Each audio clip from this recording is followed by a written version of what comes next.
Well, good morning to everyone. This is another one of my series of talking to subject matter experts throughout the country. And today we're going to talk about from the college perspective and how colleges put together their class and what they're looking for and how they look for their students. And with me today I have Brent Benner from the University of Tampa, Florida. Welcome, Brent. We're glad to have you here. Well, thanks for having me, Cindy. I appreciate it. So tell us a little bit, this for my UCLA class, they're all coming from all over the world and from all sorts of different backgrounds and experiences. So can you share a little bit about your background and your experiences and what brought you to where you are right now? Okay, sure. I'm Director of Enrollment Management, and that's kind of a 21st century title, I like to say. And what that means, what enrollment management means in general, it's you're over admissions, financial aid, and perhaps a registrar's office. Here at Tampa, we follow that model, and I'm also over graduate admissions, and I report to a vice president for enrollment management. And I have a little bit of an unusual background for somebody in my field. A lot of directors of enrollment management and admissions and all have been in the field of education for most of their life. And I'm actually a clinical psychologist by degree, and have worked as a psychologist in a university, and then I got out of the university setting and I was in the business world. Namely, I talent scouted for companies. I was an executive recruiter, and then I was in the professional sports business for about 15 years before getting back into higher education, where I really kind of fell into admissions and enrollment management. And it's been very challenging and very fun and enjoyable field because I get to work with the youth of America, well, the youth of the world, really. So that's a little bit about my background. Well, interesting. That I learned something about you from that. That's very interesting. What other institutions have you worked at? So you're at University of Tampa now. Where were you before? I was at almost a completely different university than University of Tampa. I was with Illinois Institute of Technology in Chicago. In case you couldn't tell by my Chicago accent, I'm a Chicagoan. And our expertise was engineering and architecture. It was a great university. And University of Tampa has really almost every academic offering except engineering and architecture. And at University of Tampa, they're different in a number of ways. We're a medium-sized institution, and we have about 8,000 students. About 1,000 of those are graduate students. But something important for people to think about is how universities get money. How do they get revenue? And my last institution, Illinois Institute of Technology, an IIT grad designed the cell phone. Marty Cooper, barcode technology came out of there. So 50% of the revenue was via research, and then 50% was tuition. Here at the University of Tampa, we have very limited graduate offerings. Our goal is undergraduate education, to do an excellent job of undergraduate education and get our people into the top med schools, law schools, and grad schools. And consequently, 97% of our revenue is through tuition. So enrollment management is a very critical and important thing at University of Tampa. Well, and that it's really important for people to know and understand that. And that's something that oftentimes from the counseling side, we don't think about or think to ask those questions. So can you describe the University of Tampa a little bit more? Sure. What makes it unique and different aspects that you see especially increasing or growing in the future? Mm-hmm. Yeah, we have just a great setup here. We're in the city of Tampa, so we're a city school. But what's unusual is that we have a traditional campus residential feel to us because we don't have city streets running through our campus. What's also unusual is we're positioned in a great spot in Tampa, in that we're right in the heart of downtown on the Hillsborough River, and the next closest university is 13 and a half miles away. So unlike a lot of major cities in the United States, or in the world for that matter, we're really the only university in downtown. And that gives our students incredible resume building, very robust resume building opportunities, where literally they can walk to internships in many different areas. Our student body is probably one of the coolest things we have going for us. We have very unique demographics. Only 25% of our students are from Florida. We're not a regional university by any means. We're an international university. And we have students from every state, including your home state, Cindy, of California. We get a lot of California students. And so it's fun meeting people from all over the U.S. But what's really, I think, incredible is 17% of our students are international students. And this is part of our mission when we set up, how to recruit our class. And we have students from 140 countries. It's very cool that that our international students, unlike a lot of universities, aren't from one continent or one area of the world. We have a great slice of the whole world. We even have students from Burkina Faso and South Sudan, as cool as that is. So it's great for our students too, because in the 21st century, you've got to meet people from all over the world. So, and when we figure out how we're going to recruit, we do. You have to go where students are, as most people in this business know, and we literally have counselors go to South Africa, Zimbabwe, China, Vietnam. We go all over the world. Wow. And that makes a big difference. One of our topics was international students. In fact, we're talking about that this week as well, and third culture kids, and having a larger international presence really helps some of those students, and they're able to build on that. So how do you set the priorities for the selection of your class? When you're looking as a university, you're trying to build your international, you're sending people over to Sudan, Cape Town. How do you set those priorities? Well, it works here like it does, I would think, at most universities, where the president of the university, the VP of enrollment management and/or director, there's a team of us, and our director of financial aid. Again, people don't like to talk about the business of universities, but it's important that universities have revenue to pay faculty members and to provide students with state-of-the-art labs and the like.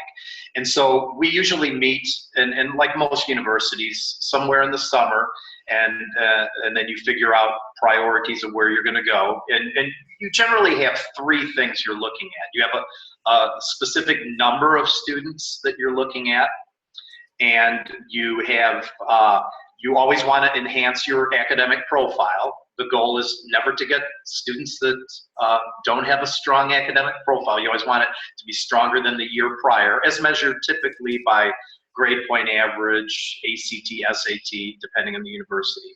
And then very important is our budget considerations. You need to get enough students in the right mix so that you can meet whatever your budget goal would be. And how that's, again, at most universities, the international students generally pay more to go to college in the States. We still have the greatest university system in the world, despite what you may think. Universities internationally are a great commodity where people want to go. And then secondly, transfer students. Transfer students generally don't have as much scholarship money, and they're only going typically for 2 years, maybe 3, depending on the university. So, and then finally, I guess the most cost-effective way to go to school is to be a domestic high school student. So you have to have the right mix to meet your revenue goals. And the transfer thing is an international thing. Students or profile are what universities vary in greatly. Here in Florida, I would say University of Miami and University of Tampa, we have very large transfer classes. I would say 20% of our incoming class each year, give or take, for transfer students. So that's kind of how we go about figuring out how does the type of students that we want in a particular year. And I should add one thing too, gender is a big issue, depending on the university. Like, it's very challenging for us at the University of Tampa to have gender balance. I mean, everybody knows nationwide more women go to college than men. Right. So it's something that universities struggle with in varying degrees. Here, I mentioned already, we don't have engineering. and we've got sports, but we don't have football. So as crazy as that sounds, in Florida with no football. So that makes it a little bit more challenging for us to recruit males. Whereas at my last university, Illinois Institute of Technology, the exact opposite. 75% of our students were males, as we know, because of sex role stereotyping, gender biases. Women don't go into engineering, or especially engineering, as much as males do. So that's another challenge for universities, to keep that gender balance. Definitely, definitely. Yeah, we're trying to figure out how we're going to get those guys to go to college. So when you've identified, so you meet as a team and you identify what your needs are as a university for the next year, how do you go about then finding the students to meet those needs? Okay.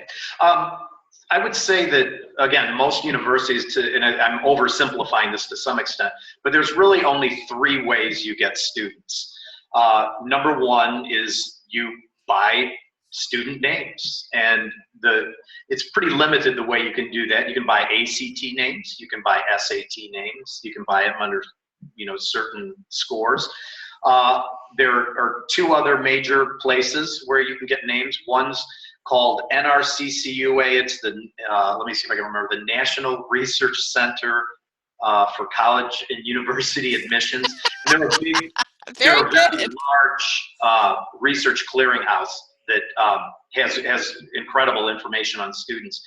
And then there's something else called College Bound Selection Service. So those are the primary ways you can purchase names. And then universities send an email information to those students, and then hoping that they'll inquire more about your university. And here at Tampa, it varies from year to year, but roughly 20% of our students we get that way. So it's a major chunk. And then the second of the 3 ways are college fairs and high school visits. So you have to go where students are. And that's, at Tampa, that is a model that we really do well at. 50% of our students of our enrolled students we get by visiting college fairs nationwide and visiting high schools nationwide. And like I said, we get students from all over the country. We do every major national college fair except 2. It's easier if I name the ones we don't. We don't do Spokane, Washington. We don't do Las Vegas, but we do every other one. And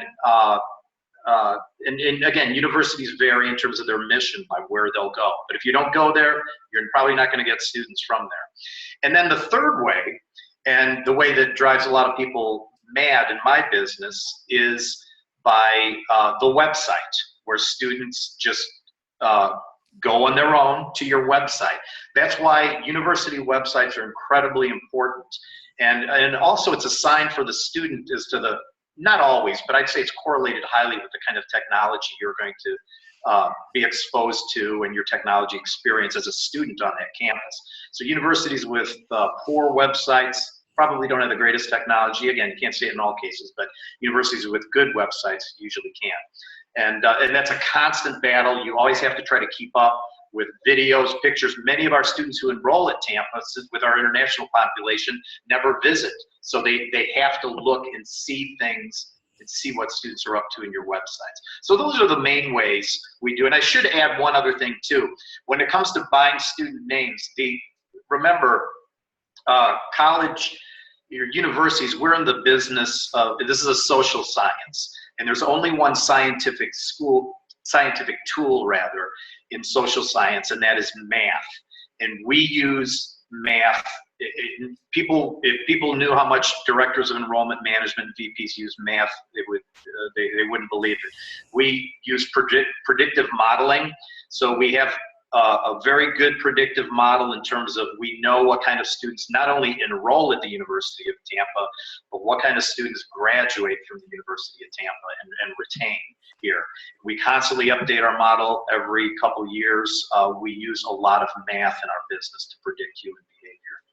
So when we buy names, we just don't willy-nilly buy names. We buy names, run them up against a predictive model, and those are the students that with high model scores get our attention. So they can be not only in certain GPA or SAT scores, but they can be in certain zip codes or certain other criteria that you're looking for. Absolutely. And Yep. now, and today we have so much access to data, and you can drill down and filter things out and make it so personalized that it gives you a lot of flexibility to Sure. look at that. There's even data out there on students who want to study in Florida. Now, of course, that's a very powerful part of our predictive model, needless to say. Mm-hmm. So is another term for that strategic enrollment management? Yes. Okay. Well, part of strategic enrollment management is using predictive modeling. Correct. Oh, okay. So it's just, yeah. Okay. So you bring up how important college fairs are. They're over 50% of your students. What about virtual fairs? Are you finding, looking at ways to expand your capacity to do that? And are virtual fairs a way of doing that, or has that not been as effective? What are your experiences with that? It's interesting that you bring that up. Virtual fairs are incredibly productive for us, particularly with our global reach. You know, we need to do that more, and we try out different things with our virtual fairs every year. We not only have had my colleagues, my fellow admissions colleagues, doing these virtual tours, but we get students involved in virtual tours too, which is very compelling. You know, especially if you have certain majors, like film is big here, as well as marine science, forensic science, and those are, I'm not going to say they're outlier majors, but they don't. Not every university has those majors, so students really know what they want typically if they're interested in studying those areas, and so if they can hear from a student, it's pretty compelling. That makes, But and yes, virtual fairs have worked very well for us. so are you using social media too? And how does that fit into your recruitment process? Well, social media, it's good and bad. It changes constantly. Like we do admitted student receptions across the country, and at open houses, we used to do Twitter contests. And Twitter isn't dead by any means, but the use of Twitter amongst 17 and 18-year-olds has dropped pretty dramatically.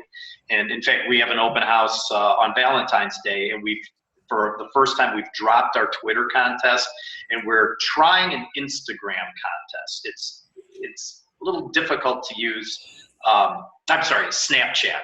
Okay, I was wondering. Yeah, I was going to I'm ask giving about my Snapchat. 58 years away, but yeah, we always do an Instagram contest, and actually, there's something called Gig One that's on our website. I think a great way. It's very difficult for students to find out what other students at that university are doing, but we use something called Gig One. If you go on our front of our webpage where it says #UTampa, it pulls all photos out there on public domains that use #UTampa or #U of Tampa or #University of Tampa.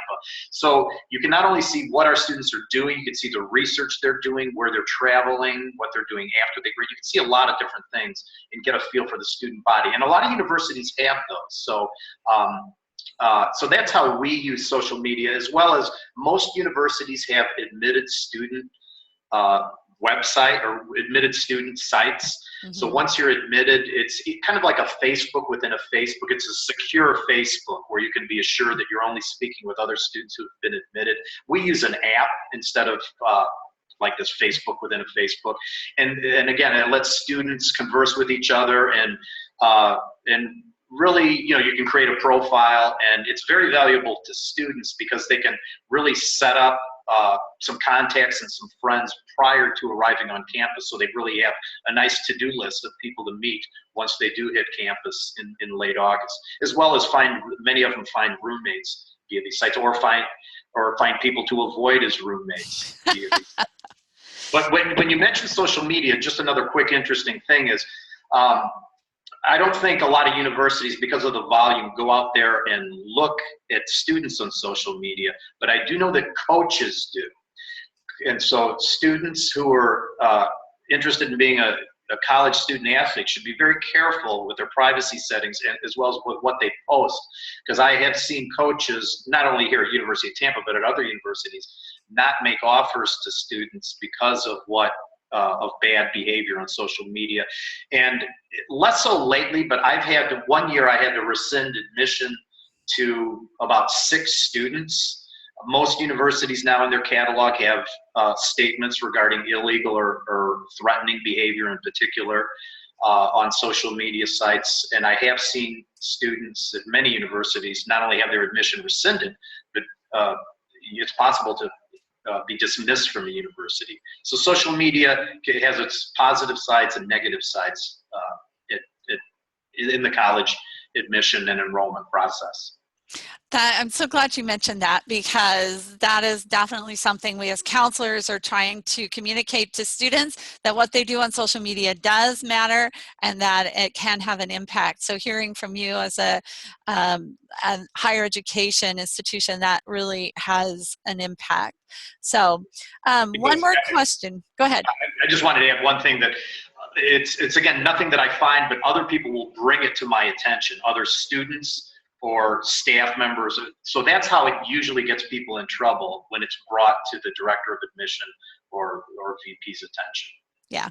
Yeah. It's one thing to go out there and look for it, but another thing when it's been brought in and right there. So now you mentioned something about, staying cutting edge and having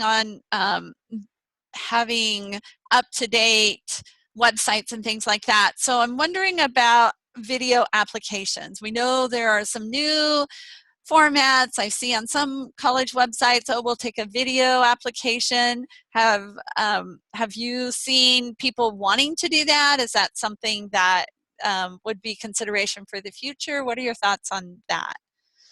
Well, we do use, for some of our talent-based majors, that is used, where, again, because we have global scope, it's not easy for an applied dance major to come in and give an audition. So they often use videos. Particular musical theater and performing arts are big here. And although they prefer a live performance, they will accept digital or links to websites, and likewise with music too. So I think most universities use it in that regard. I have heard about some universities, I won't name them, but I have some friends at a certain university that went SAT optional and then started using videos, and it became almost impossible to manage because of time. Mm-hmm. So I think at a smaller university, if you're bringing in a smaller class, something like that could be managed. Here at University of Tampa with 22,000 applications, I don't know that I'd be able to sleep if I had to rush. Oh, you think your staff would shoot you? They would say, yeah, you give us 48 hours more and then we'll be able to consider it, right? Right. But no, there's always it's very important for universities to stay current. There's always a what's next. I think what universities are adjusting to right now is the prior issue, and how to roll out the financial aid packages earlier, and that has a ripple effect on a variety of things within a university. So that's probably the biggest current thing, although it's not technology per se. People are going to have to use technology to deal with it. Well, and that's the other thing I was wondering about. So since you mentioned it, what implications do you see for prior year? How is that going to impact, what are people talking about from the higher education side? What do you see that doing? Well, I think I guess the simplest thing it's going to do is move everything up 3 months. So we're, I think, positioned pretty well here at University of Tampa because we package very early. I'd like to say we're the first in the country to package, but I know there's a couple universities that beat us. But we sent out our first financial aid package on January 5th. Wow. So our goal is to do it, versus some universities that aren't doing it until April. So I think prior, yes, or May even. I think prior is good, and it's going to provide a larger window for students and parents to make this incredibly important decision. I always say, other than who you marry, where you go to college is probably one of the most important decisions of your life. And the fact that you have on average, my research indicates that about 6 weeks is the average amount of time you have prior to May 1st. So the fact that students will be able to perhaps get a financial aid package in October, and it'll really widen that window. So our goal is to try to get financial aid packages out in October. Now, you had mentioned what implications does that have? It really depends on whether the university softwares, the Genza bars, the DataTels, the Oracle, PeopleSoft, etc., are going to be able to roll to be able to handle that, because there's always software maintenance issues that come into play every year. The government has different Pell tables every year that vary a hair. So we think we can do it from and I think a lot of universities that are on it can do it from a staff and structural point of view. But again, the technology is going to be a challenge. So will that push the admissions dates earlier too, so that you have more time to look at your class and then offer the financial aid packages as part? And this all goes back to the whole recruitment. You know, you're looking for this class, you're trying to recruit this particular class to meet these needs. So, I mean, the Common App opens August 1st. I know some public universities open in schools with rolling admissions. Now, the University of Tampa doesn't have rolling admissions, right? But we say we do, but we really are. In fact, ironically enough, today we're sending out waitlist letters. So we have very limited spaces in our class for fall 2016. So I don't know. For us, I mean, you're right. People can go on our University of Tampa application. I looked a month ago and there were 78 students who had already started filling out an application for 2017, which is crazy. But we don't really start evaluating applications until mid-September. I doubt if we're going to change that. I would say almost certainly we're not going to change it next year. But you're right. Depending on the way things go, maybe we will start looking earlier at applications. But I would generally say for the next couple of years, we're going to continue with starting to examine and evaluate applications in mid-September. Yeah, it'll be different from the high school side to be working on applications and working on financial aid. And I can see it'll be beneficial, but it also kind of, the whole pacing of it is going to shift tremendously, because before it's like, get all your applications in, okay, you're done in December, now January you can start on financial aid, and that's no longer going to be the case. So it is going to definitely have some ripple effects. Yeah, the high school factor is big, because that's really probably one of the biggest bottlenecks. I mean, students can fill out an application early, but they really can't get their documents in. I mean, many students, again, I mentioned I'm from Chicago, many schools in the Midwest don't start until after Labor Day. Right.